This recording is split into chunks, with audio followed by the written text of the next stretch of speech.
bagi memulakan majlis ilmu pada malam ini, sama-sama kita mohon rahmat daripada Allah Subhanahu wa taala. Moga-moga pertemuan kita ini diberkati oleh Allah Subhanahu wa taala. Kita baca ummul kitab Al-Fatihah. A'udzu billahi minasyaitonir rajim. Bismillahirrahmanirrahim. Alhamdulillahi rabbil alamin.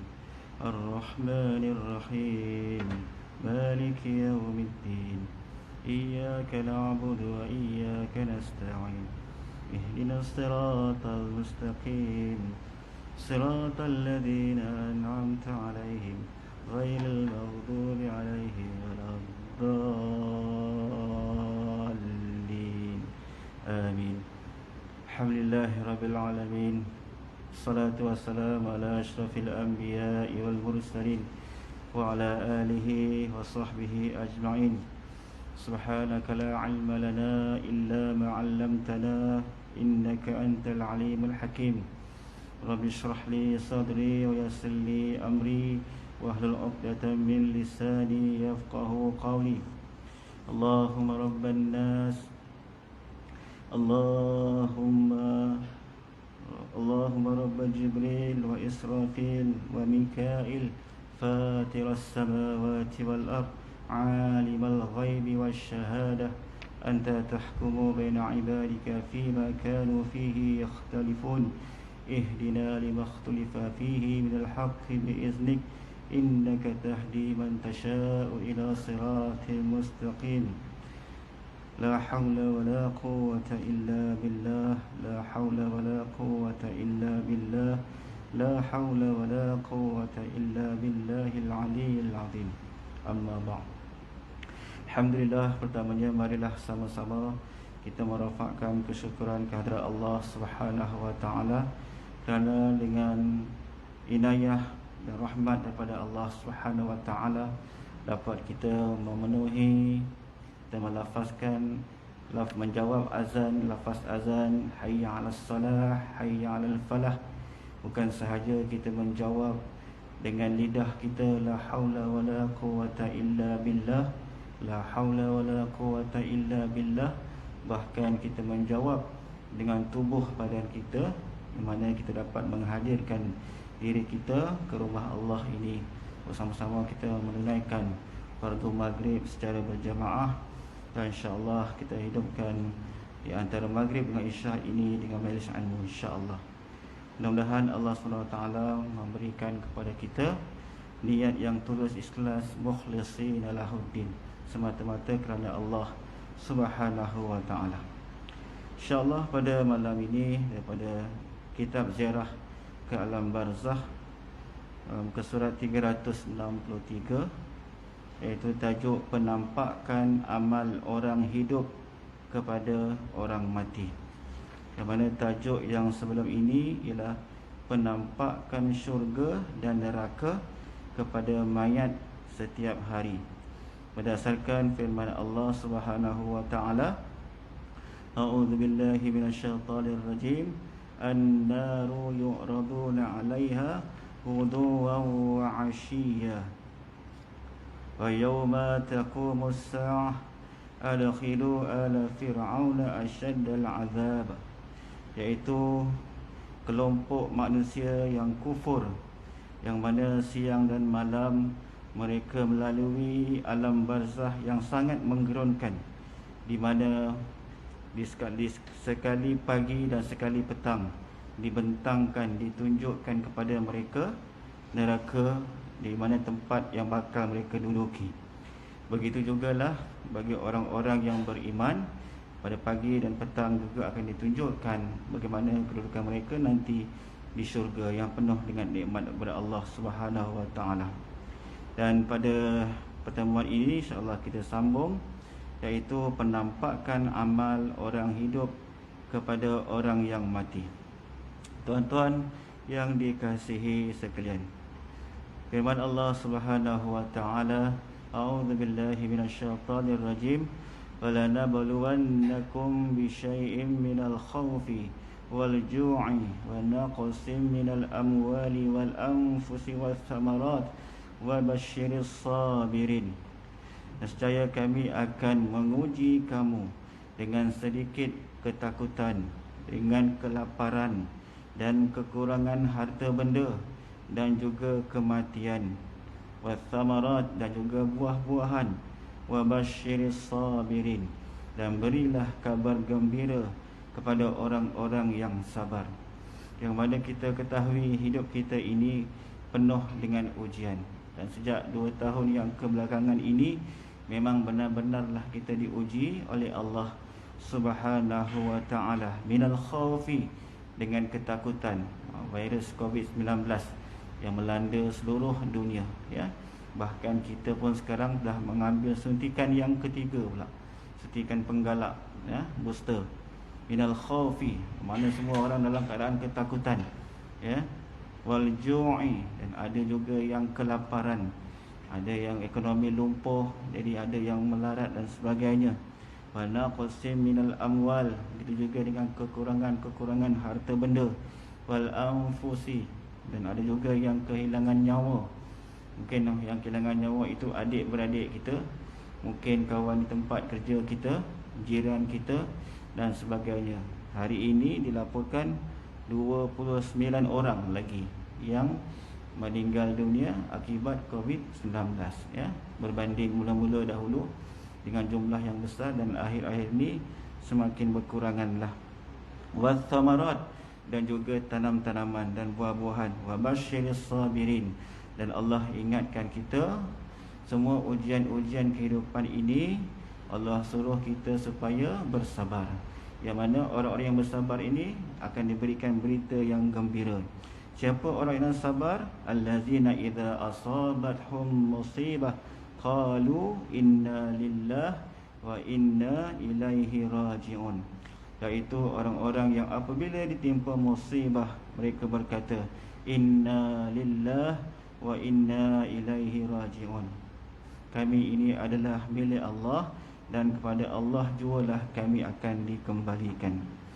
Begitu jugalah kehidupan kita ni. Saya juga baru-baru ini pun diuji, yang mana kematian adik kandung, ya, kemalangan, dah 30 hari. Bila kita lihat ada orang lain yang ditimpa kematian ini, baik ibu bapanya, baik adik-beradiknya, kita boleh melafazkan ucapan takziah, kita boleh ucapkan innalillah, minta dia bersabar, ya. Tapi bila mana ujian itu menimpa diri kita sendiri, pada ketika itulah baru kita terasa macam mana kedudukan orang yang ditimpa dengan ujian tersebut, ya. Saya ni belum lagi lah diuji dengan kematian. Ayah masih ada, ibu masih ada, dan ini diuji dengan kematian adik. Kalau ada orang kata kalau mati dalam keadaan sakit tu sebab kita semua dah bersedia mental dan sebagainya, tapi bila mati mengejut tu mungkin suatu kejutan dalam hidup kita. Kalau apa pun, inilah ujian daripada Allah Subhanahu Wa Taala, sebahagian daripada kehidupan kita untuk menguji keimanan kita, dan diminta kita untuk mengikat diri dengan kesabaran. Mudah-mudahan Allah Subhanahu Wa Taala mengampuni, merahmati, ya, kehidupannya di alam barzakh. Tuan-tuan yang dikasihi sekalian, kita terus masuk kepada kitab kita, ke surat 363. Bismillahirrahmanirrahim. Anas bin Malik menuturkan bahawa Rasulullah sallallahu alaihi wasallam pernah bersabda, sesungguhnya amal-amal kalian itu diperlihatkan kepada kaum kerabat dan keluarga kalian yang sudah meninggal. Jika amal-amal itu baik, mereka pun berasa senang hati.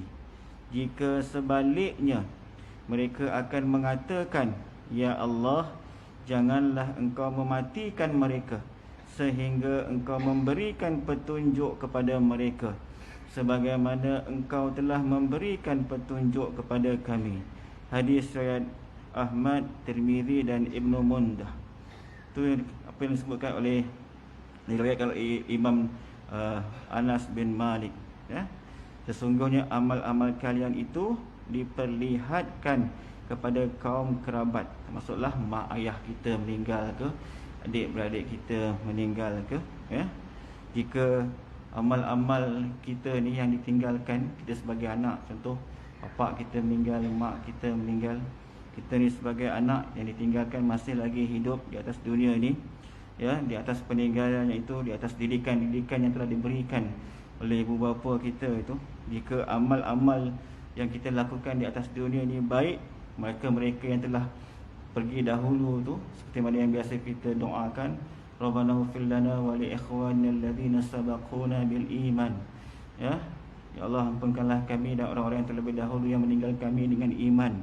Jadi orang-orang yang terlebih dahulu pergi pada kita ni, daripada kaum kerabat kita, mak dan ayah kita, jika amal-amal soleh yang kita lakukan, kita ni sendiri, daripada adik-beradik kita ni, tentulah mak ayah kita akan merasa senang, mak ayah kita akan rasa gembira melihat peninggalannya, walaupun dia telah berada di alam barzah. Tapi sekiranya mereka, jika anak-anak ni tidak melakukan ketaatan kepada Allah Subhanahu wa taala, dan mak ayah yang telah kembali ke rahmatullah ni, yang telah pergi ke alam barzah ni, akan berasa sedih, akan berasa hiba, akan berasa terkilang dengan apa yang kita lakukan di atas muka bumi ini. Contohnya tak solat, ya, anak-anak tak solat, masa mak ayah meninggal dahulu ramai lagi menangis terasa-esak, menangis teresak-esak, sedih, ya. Tapi bila hari berganti hari, minggu berganti minggu, bulan berganti bulan, tahun berganti tahun, kita dah seolah-olah macam dah hilang kesedihan tu di atas kematian mak dan ayah kita, ya, yang telah pergi ke alam barzakh. Dan mungkin juga ada di kalangan tu yang telah dari segi amalan-amalannya telah kembali lalai daripada mengingati Allah Subhanahu wa taala. Kadang-kadang solatnya dilalaikan, ada yang minum arak, ada yang melakukan syirik dan sebagainya, dan perkara-perkara itu akan menyebabkan arwah mak ayah kita ini berasa sedih, dan dia akan berdoa, ya Allah, jangan engkau mematikan mereka sehingga engkau memberikan petunjuk kepada mereka sebagaimana engkau telah memberikan petunjuk kepada kami. Sementara Jabir ibn Abdullah menuturkan bahawa Rasulullah sallallahu alaihi wasallam juga pernah bersabda, sesungguhnya amal-amal kalian diperlihatkan kepada keluarga dan kaum kerabat kalian di dalam kubur mereka. Jika baik, mereka akan senang hati, mereka akan gembira. Jika sebaliknya, mereka akan berdoa, ya Allah, berikanlah ilham kepada mereka agar berbuat taat kepadamu, ya Allah. Mungkin dalam surau ini mungkin ada kalangan rakan-rakan kita ni, ada lagi yang mak ayah hidup, ada juga mak ayah yang telah kembali ke rahmatullah, yang telah meninggalkan kita, ya. Jadi ini merupakan suatu peringatan, ya, kepada kita. Janganlah kita mengkhianati orang-orang yang telah mati, terutamanya mak ayah kita, ya, dengan kita melakukan perbuatan-perbuatan ataupun amalan-amalan yang buruk dan keji, sebab ini akan menyebabkan mereka berasa sedih dan kecewa apabila kita melihat kita melanggar syariat Allah Subhanahu wa taala. Ibnu Al-Mubarak dan Ibn Abi Ad-Dunya menuturkan bahawa Abu Ayyub pernah berkata, amal-amal kalian diperlihatkan kepada orang yang sudah meninggal. Jika mereka melihatnya baik, mereka bergembira dan senang hati. Jika melihatnya buruk, mereka berdoa, ya Allah, ingatkanlah dia. Ibn Abi Shaybah dalam Al-Musannaf, At-Tirmizi dan Abi Ad-Dunya menuturkan riwayah dari Ibrahim ibn Maisarah. Dia bercerita bahawa Abu Ayyub Al-Qastantiniyah pernah pergi berperang. Lalu dia bertemu dengan seorang ahli kisah. Ahli kisah itu berkata, jika seorang hamba berbuat suatu amalan pada tengah hari, akan diperlihatkan kepada orang-orang yang mengenalnya yang sudah meninggal pada petang harinya. Jika ia berbuat amalan pada akhir siang hari, akan diperlihatkan pagi harinya kepada orang-orang yang dikenalnya yang sudah meninggal. Lalu Abu Ayyub berkata, ulangi lagi, apa yang telah engkau katakan itu. Dia berkata, demi Allah, aku mengatakannya untukmu. Abu Ayyub pun berdoa, ya Allah, aku berlindung kepadamu dari diperlihatkan keburukan yang telah aku perbuat kepada Ubadah bin Samit dan Sa'ad bin Ubadah setelah kematian mereka. Itulah ya, amal-amal yang kita buat semasa di dunia ini, melibatkan kaum kerabat kita ya. Jadi sekadar amalan baik yang kita lakukan, maka kaum kerabat kita akan merasa gembira dan juga berasa seronok. Sebaliknya, jika amal-amal yang kita lakukan itu amal-amalan yang talih, yang bertentangan dengan syariat kita, maka ia akan berdoa mudah-mudahan kita diberikan hidayah oleh Allah Subhanahu Wa Taala sebelum sampai saat ajal kita. Allah betulkan kehidupan kita, Allah berikan hidayah kepada kita. Sementara itu, Abdul Ghafur Ibn Abdul Aziz menuturkan bahawa ayahnya menerima riwayah dari datuknya. Ia bercerita bahawa Rasulullah sallallahu alaihi wasallam bersabda, amal-amal perbuatan itu diperlihatkan pada hari Isnin dan Khamis. Amal-amal diperlihatkan pada hari Isnin dan Khamis. Tu'radul a'malu yawmal Itsnain wal Khamis, fa ahibbu an yu'radu amal fa inna sa'imun. Hadis Tirmizi 747 ya. Sebab itulah disuruh kita berpuasa pada hari Isnin dan hari Khamis, kerana pada hari itu amal-amal kita ni akan dibentangkan pada Allah Subhanahu Wa Taala. Diperlihatkan pada hari Isnin dan Khamis kepada Allah, kepada para nabi serta kepada ibu bapa mereka pada hari Jumaat. Mereka senang dengan kebaikan-kebaikan mereka dan wajah mereka pun semakin cerah. Oleh kerana itu, bertakwalah kepada Allah dan janganlah kalian menyakiti orang-orang yang sudah meninggal di antara kalian. Hadis riwayat Tirmizi dalam Nawadir al-Usul. Sementara Nu'man bin Bashir mengaku pernah mendengar Rasulullah sallallahu alaihi wasallam bersabda, takutlah kepada Allah dalam kaitannya dengan saudara-saudara kalian yang sudah menghuni kubur, kerana amal-amal kalian diperlihatkan kepada mereka. Hadis riwayat Tirmizi, Ibn Abi Ad-Dunya dalam Manamah dan Al-Baihaqi dalam Syu'ab Al-Imam. Sedangkan Abu Hurairah menuturkan bahawa Rasulullah sallallahu alaihi wasallam bersabda, janganlah kalian memperlihatkan amal-amal keburukan kalian kepada orang yang sudah meninggal di antara kalian, kerana amal-amal tersebut akan diperlihatkan kepada keluarga kalian yang berada di dalam kubur. Hadis riwayat Abi Ad-Dunya dan Al-Asbahani. Dalam riwayat yang berikut diterangkan lagi tentang bagaimana keadaan-keadaan amalan-amalan bagi yang berkaitan dengan kaum kerabat ini. Ibn Abi Ad-Dunya, Ibn Mundah dan Ibn Asakir menuturkan riwayah dari Ahmad bin Abdullah bin Abi Al-Hiwari. Dia bercerita, saudaraku Muhammad ibn Abdullah berkata kepadaku bahawa Abad Al-Khawas pernah menemui Ibrahim ibn Saleh Al-Hashimi, seorang pemimpin Palestin. Ibrahim berkata kepadanya, berilah wasiat kepadaku. Lantas dia berkata, telah sampai kepadaku berita bahawa amal perbuatan orang-orang yang masih hidup itu diperlihatkan kepada kaum kerabatnya yang sudah meninggal dunia. Oleh kerana itu, perhatikanlah amalan apa yang telah engkau perlihatkan kepada Rasulullah sallallahu alaihi wasallam.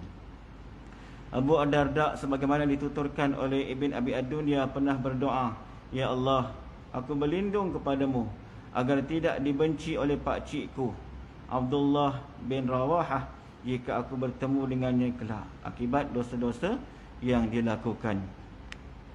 Dari Abu Ad-Darda, Ibn Al-Mubarak dan Al-Asbahani menuturkan bahawa dia pernah berkata, sesungguhnya amal-amal kalian diperlihatkan kepada orang-orang yang sudah meninggal di antara kalian sehingga mereka dapat merasa senang ataupun bersedih.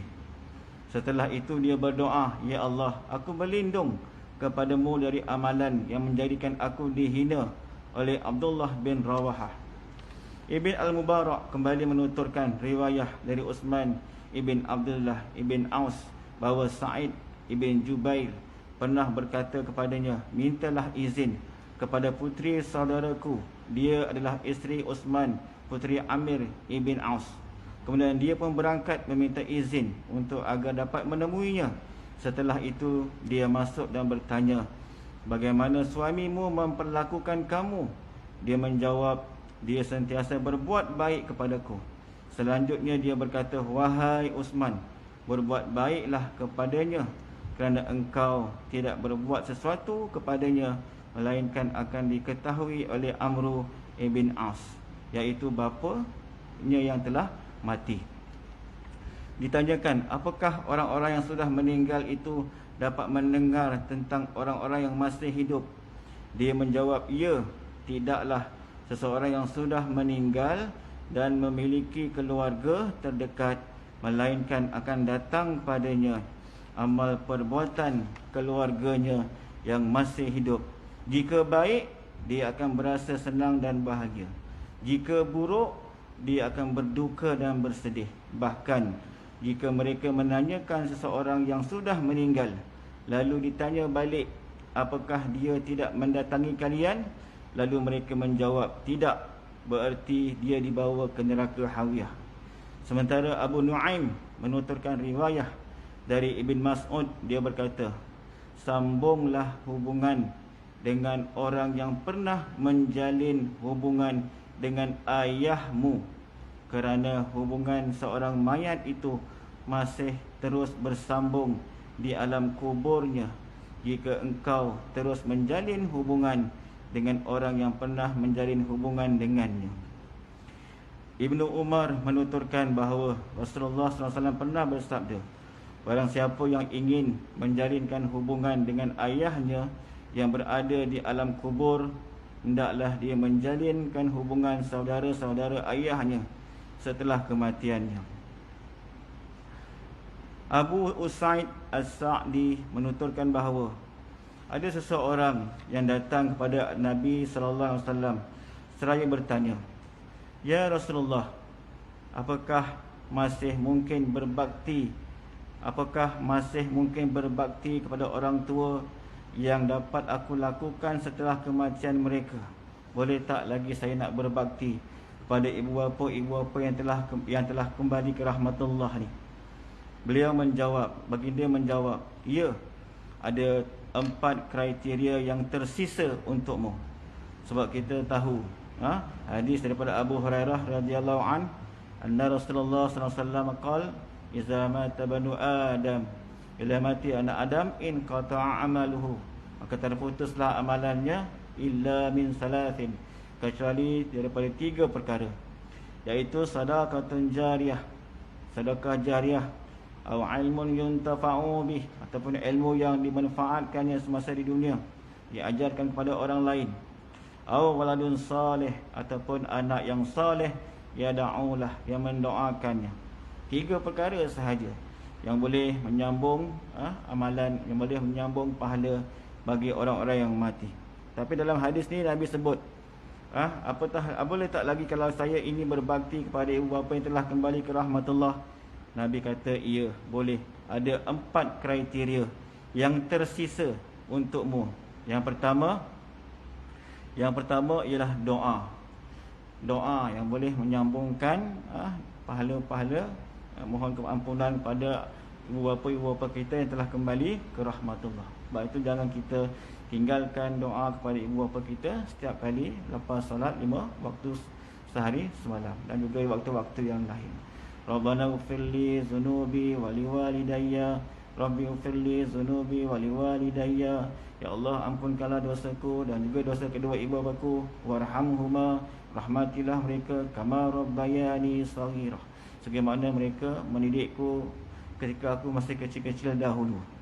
Itu yang pertama, doa. Yang kedua iaitu memenuhi janji ataupun melaksanakan wasiat-wasiat yang tidak bertentangan dengan syariat Islam, ya. Apa-apa yang telah diwasiatkan oleh arwah mak bapak kita, sedaya mungkin kita laksanakanlah, kita tunaikanlah. Yang ketiga, dengan cara kita memuliakan teman-teman mereka, memuliakan teman-teman mereka yang masih lagi hidup. Pergi ziarah mereka. Orang-orang yang pernah menjadi sahabat ayah kita, arwah ayah kita. Orang-orang yang pernah menjadi teman kepada arwah mak kita. Kita pergi cari dan kita pergi ziarah mereka dan kita muliakan mereka. Bila kita jumpa mereka, sudah tentulah dia akan berborak, dia akan bercerita tentang kebaikan-kebaikan arwah mak kita, arwah ayah kita. Akan timbulkan suatu suasana yang memberikan semangat kepada kita. Yang keempat, disuruh kita supaya menyambung silaturahim yang menjadikan engkau tidak akan mendapat kasih sayang melainkan daripada keduanya. Hadis riwayat Abu Daud dan Ibn Hibban. 4 perkara disebutkan oleh Nabi, cara-cara untuk kita berbakti kepada arwah mak kita, arwah ayah kita yang telah kembali ke rahmatullah. Dengan cara kita berdoa, dengan cara kita menunaikan amanah, menunaikan wasiat yang pernah diucapkan oleh ayah arwah mak kita dan ayah kita, dan juga kita memuliakan teman-teman mereka yang masih lagi hidup dan kita menyambung hubungan silaturahim. Itu tajuk yang malam ini, iaitu penampakan amal orang hidup kepada orang yang telah mati, ya. Kemudian berbagai hal yang menghalang roh menepati tempat yang mulia. Apakah halangan-halangan, sebab-sebab yang menghalang roh menempati tempat yang mulia? Roh tak boleh pergi tempat yang mulia. Apa sebabnya? Apa sebab roh kalau kita mati kelak, roh kita itu tak boleh pergi ke tempat yang mulia? Apa sebabnya? Apa halangan dia?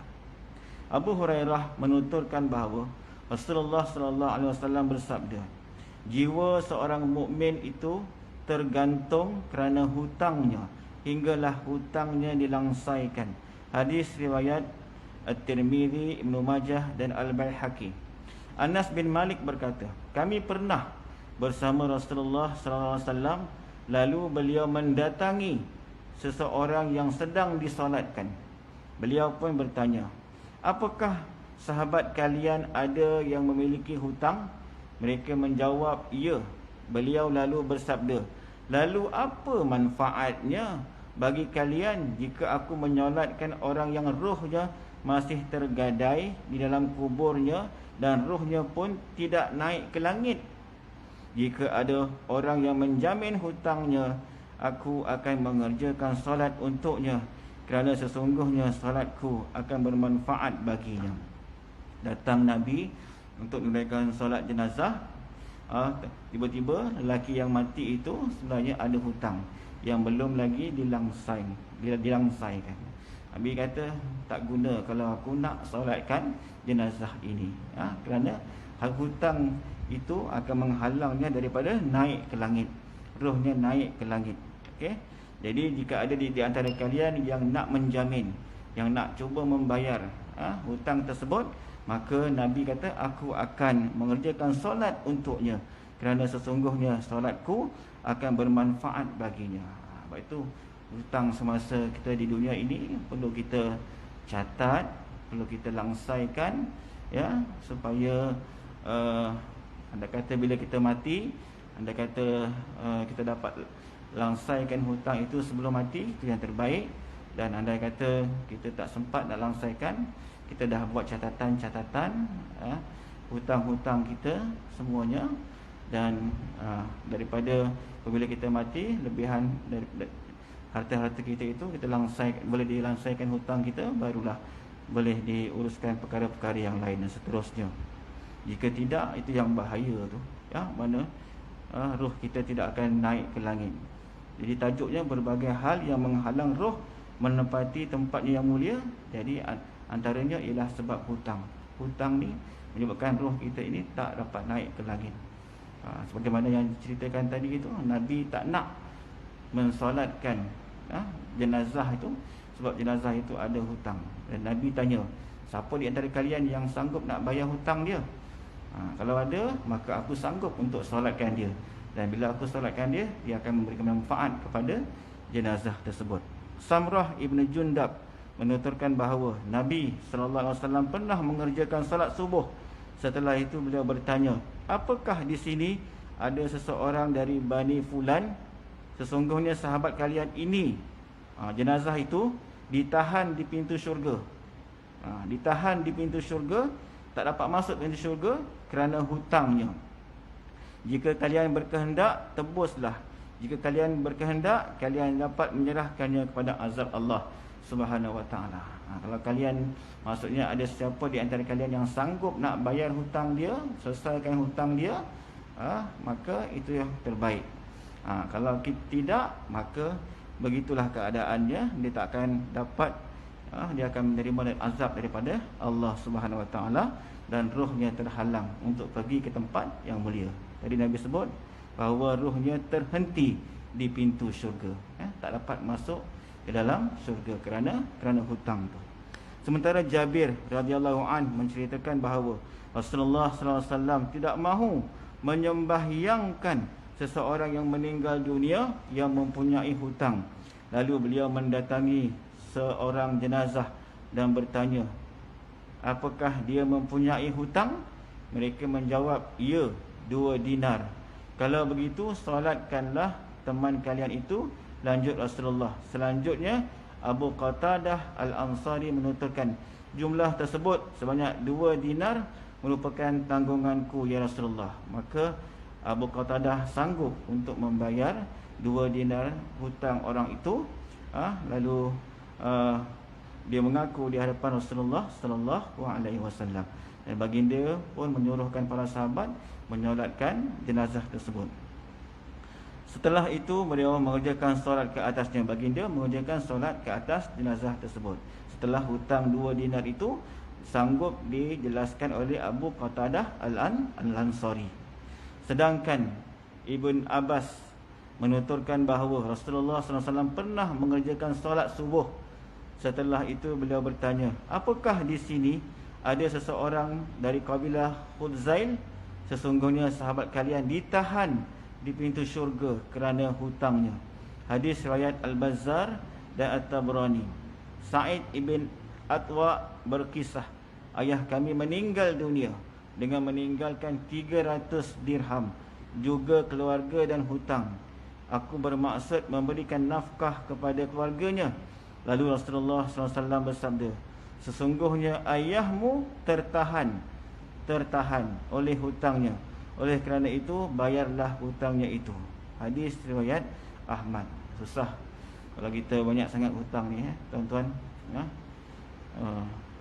Sebaik-baiknya kita rancanglah hutang-hutang kita ini supaya dapat kita bayar, langsaikan dengan sebaik mungkin.